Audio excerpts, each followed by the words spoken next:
now switch the gears a little bit and talk about accessibility. So accessibility of oligos remains limited in low and middle income countries. So what strategies are being taken or could be taken to improve equitable access to these treatments? Steve, let's start with you first.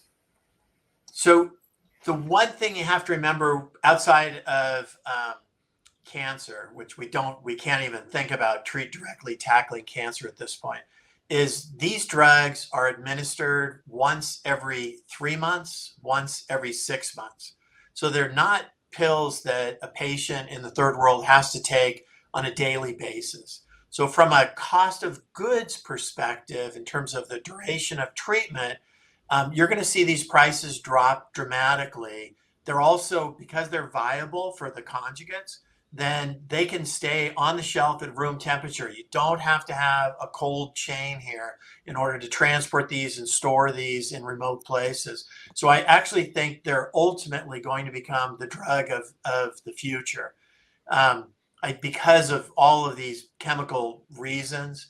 And we're talking about for inclisiran that targets hypercholesteremia by Alnylam, we're talking about making 9 metric tons a year of this molecule.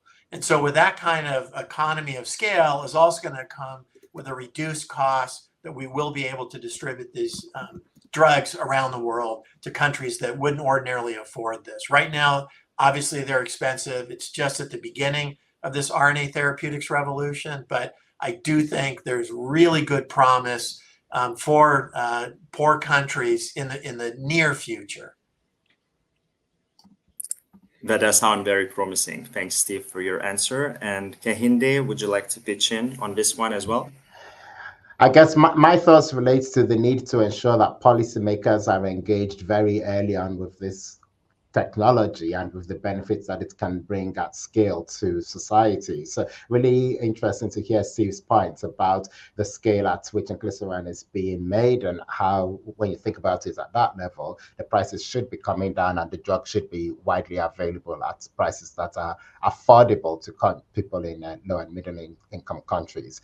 But I think also it would be crucial for policymakers to see that this will benefit their healthcare systems in the long run. There might be initial cost up front, but I think in the long term it will be crucial for them to see the benefits it will bring to their health finances.